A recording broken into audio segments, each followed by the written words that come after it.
नमस्कार दोस्तों, स्वागत है आपका प्रदीप वर्ड इस यूट्यूब चैनल में। तो आज का ये सेकंड वीडियो है हमारा, जिसमें हम डेटा इंजीनियरिंग इंटरव्यू क्वेश्चंस जो है वो कवर करने वाले हैं। तो ऐसे और वीडियोस इस चैनल पे आते रहेंगे, तो आप आपसे रिक्वेस्ट है कि सबसे पहले आपको इस चैनल को सब्सक्राइब करना है, क्योंकि ऐसा ही हेल्पफुल टेक्निकल कंटेंट आता रहता है। तो आज के वीडियो में हम देखने वाले एक स्पार्क ऑप्टिमाइजेशन टेक्निक्स के बारे में। तो डेटा इंजीनियरिंग आप अगर करना चाहते हो तो ऑलरेडी जो 2 वीडियो है हमारे, जो रोड मैप का है और इंटरव्यू क्वेश्चन सीरीज पार्ट 1 है, वो आपको देखना मस्ट है।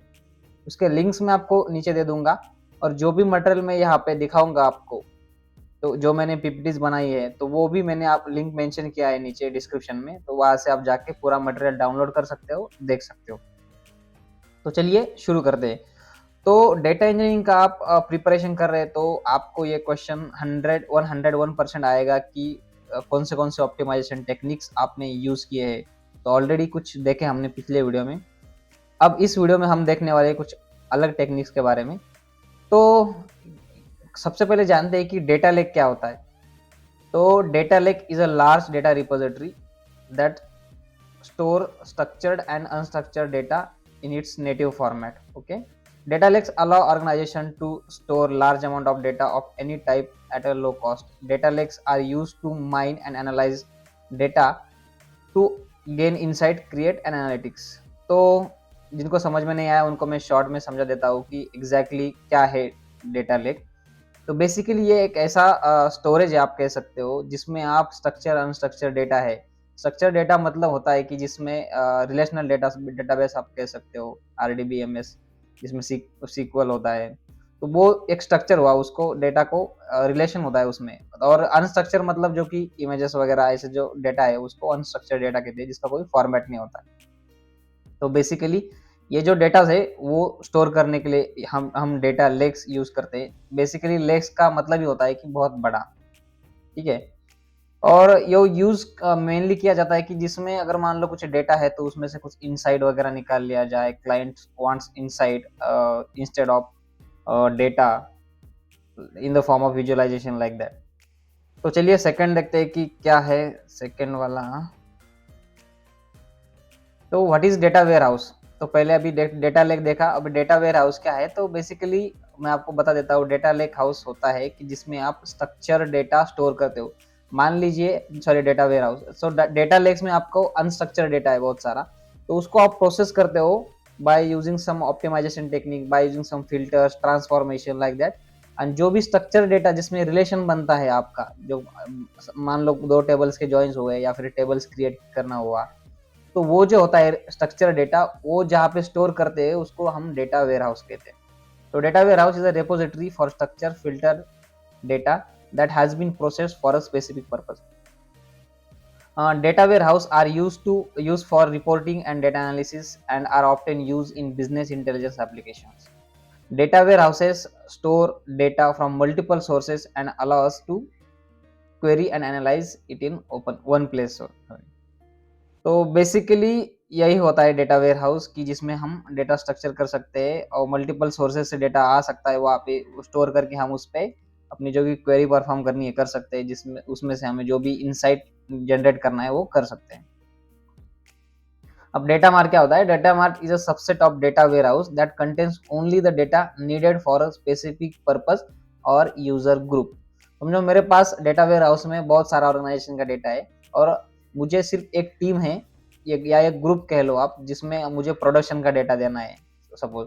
तो मैं उतना ही डेटा वहाँ से निकाल के डेटा मार्ट में डाल सकता हूँ। तो बेसिकली वो क्या होगा कि इजीली एक्सेसिबल होगा उन टीम के लिए, और स्पेसिफिक डेटा होगा, लिमिटेड डेटा होगा, तो क्या होगा, जो स्पीड होती है प्रोसेसिंग की वो भी बढ़ जाएगी। Data marts are typically used to store data related to a particular subject such as sales और customer data, as I just said. Data marts are usually smaller than the data warehouse and are used to provide quick access to a specific data set. ठीक है,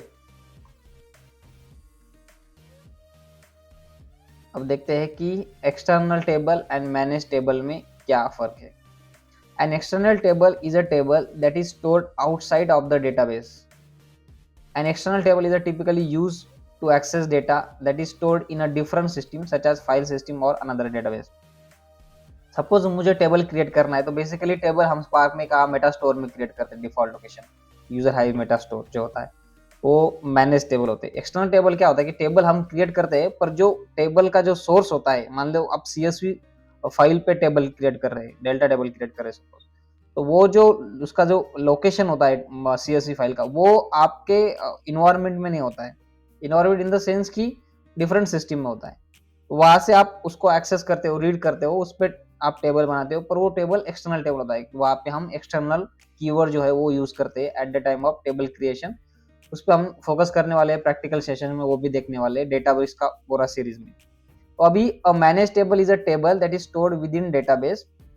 अ manage table is typically used to store data that is managed by database such as user information. जैसे मैंने बताया कि कोई table आप create कर रहे हो, तो वो आपके सिस्टम में ही आप क्रिएट करते हो, तो जो भी मतलब नॉर्मल वे होता है टेबल क्रिएट करने का, उसे मैनेज टेबल हम कहते हैं। तो ये डिफरेंट होता है, डिफरेंस होता है एक्सटर्नल एंड मैनेज टेबल का। अब सबसे इंपॉर्टेंट क्वेश्चन होता है कि ट्रांसफॉर्मेशन, ठीक है। बेसिकली ट्रांसफॉर्मेशन और उसके अंदर नैरो एंड वाइड ट्रांसफॉर्मेशन, ये दो ट्रांसफॉर्मेशन है। ये भी क्वेश्चन आपको 100% पूछा जाएगा। जो भी क्वेश्चन पूछे जाएंगे इंटरव्यूज को, उसको मैं हाईलाइट करता हूँ यहाँ पे। तो ट्रांसफॉर्मेशन मतलब क्या होता है? बेसिकली आप कंसिडर करो कि मेरे पास CSV फाइल है जिसमें कोई स्ट्रक्चर अभी नहीं है, CSV फाइल है सिर्फ। तो मैं उस CSV फाइल के ऊपर टेबल बनाता हूँ। उसमें क्या करूंगा कि सपोज उसमें एक टेबल बनाऊंगा सेल्स टीम के, सेल्स का एक टेबल बनाऊंगा कस्टमर का, तो उनका रिलेशनशिप मुझे दिखाना है, तो कुछ जॉइंस यूज करूंगा, जो भी ऑपरेशन फिल्टर्स यूज करूंगा, उसमें से नल होगी तो वो मतलब ड्रॉप कर दूंगा, ड्रॉप नल करके। तो ये सब जो ऑपरेशन परफॉर्म करूंगा, इनको कहते हैं ट्रांसफॉर्मेशन बेसिकली, जिससे आप डेटा ट्रांसफॉर्म कर रहे from one form to another form. तो उसमें होते हैं दो ट्रांसफॉर्मेशन, एक होता है नैरो और एक होता है वाइड ट्रांसफॉर्मेशन। तो नैरो ट्रांसफॉर्मेशन क्या होता है वो देखते हैं। A narrow transformation, all the elements that are required to compute the records in a single partition live in a single partition of parent already. A limited subset of partition is used to calculate the result, example map और filter।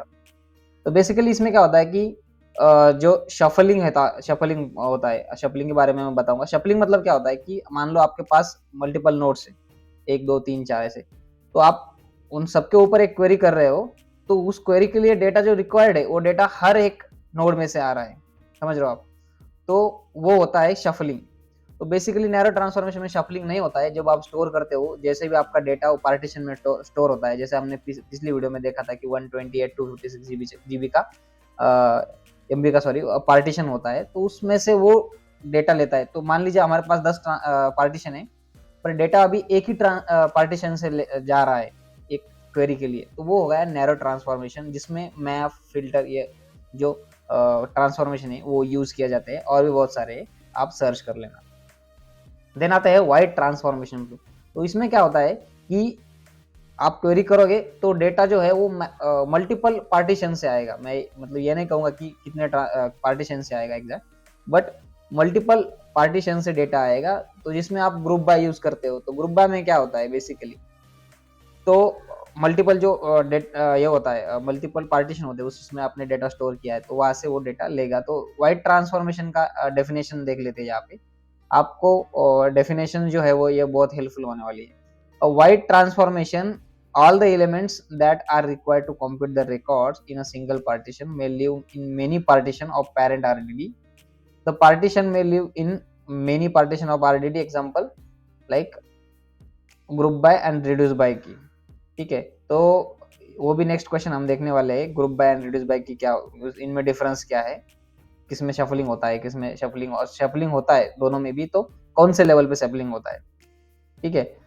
तो ये आप wide और narrow का अच्छे से कर लेना। देन अभी जो मैंने आपको बताया था कि हम देखने वाले रिड्यूस बाय की एंड ग्रुप बाय की, तो नैरो वाइड ट्रांसफॉर्मेशन, उसके बाद रिड्यूस बाय की, ग्रुप बाय की, ये 100% आपको पूछा जाएगा। देन ये रिड्यूस बाय की और ग्रुप बाय की, इसमें डिफरेंस क्या है वो देखते हैं। बोथ आर वाइड ट्रांसफॉर्मेशन, जैसे मैंने बताया नैरो और वाइड का डिफरेंस बताया, ये जो है ये दोनों ही वाइड ट्रांसफॉर्मेशन में आते हैं, which means both triggers the shuffle operation. The key difference between group reduce by key and group by key is reduce by key does map side combine and group by key does not do a map side join. तो ये मैं आपको difference समझा देता हूँ। एक ही point है इसमें रिड्यूस बाय की एंड ग्रुप बाय की में। तो मान लीजिए आपके पास 10 पार्टीशन में डेटा है, 10 पार्टीशन में डेटा है जिस पे आपने ग्रुप बाय की लगाया, तो वो क्या होगा ग्रुप बाय की से कि हर एक पार्टीशन से पहले ग्रुप बाय होगा, एक पार्टीशन से ग्रुप बाय, दूसरे पार्टीशन से ऐसा 10 नंबर के पार्टीशन से ग्रुप बाय होगा। उसके बाद वो क्वेरी लेवल पे आएगा, मतलब आप कह सकते हो कि ड्राइवर प्रोग्राम पे आएगा, वहां पे एक बार फिर से ग्रुप बाय की होगा। तो बेसिकली ये ग्रुप बाय का कहाँ पे कर रहा है, पार्टीशन लेवल पे कर रहा है, ना कि मतलब पार्टीशन लेवल के ऊपर जहाँ पे सब डेटा कलेक्ट करके कर रहा है। तो इसमें दो चीजें क्या हो सकती है वो भी देखते हैं। रिड्यूस बाय की एग्रीगेट की before shuffling, whereas group by key at the time of means before shuffle and then aggregate। मतलब इसमें डिफरेंस क्या होता है कि अगर reduce by key वो क्या करता है कि पहले की जनरेट करेगा, sorry before shuffling key generate करेगा, whereas क्या ग्रुप बाय की करेगा पहले शफल करेगा एंड देन एग्रीगेट करेगा। Reduce by key will aggregate key by shuffling and group by key will shuffle all the values key pairs on large size data. The difference is obvious। तो ये आपको अच्छे से करना है। Then आता है incremental load and full load. तो ये आपको कोई पूछेगा नहीं, फिर भी हम यहाँ पे कवर करेंगे। तो full load means loading all data from the source system to the target system regardless of whatever it has changed or not. It ensures that the target system is completely up to date but can be time consuming. Incremental load means loading only the data that has changed since the last load. It can be more efficient but requires more complex implementation because it involves tracking changes in the source system and merging them with the data in the target system. Basically इनके नाम में ये incremental load और full load में, full load में क्या होता है कि बेसिकली वन टाइम हम लोड करते हैं, और इंक्रीमेंटल लोड में क्या होता है कि डेटा जो है चेंजेस आते रहते हैं उसमें, तो ये थोड़ा कॉम्प्लेक्स है। अब है डेटा रिकंसिलेशन। तो ये बेसिकली इंटरव्यू में कभी पूछा तो नहीं गया था, पर अगर पूछा तो ये इसका आंसर होना चाहिए। रिकंसिलेशन क्या, बेसिकली ये एक टर्म है डेटा वैलिडेशन की, जैसे कि हम देखते हैं अभी क्या है। It is a term that describes the phase of data migration during which the destination data is compared to original source data to confirm that migration architecture successfully transform data।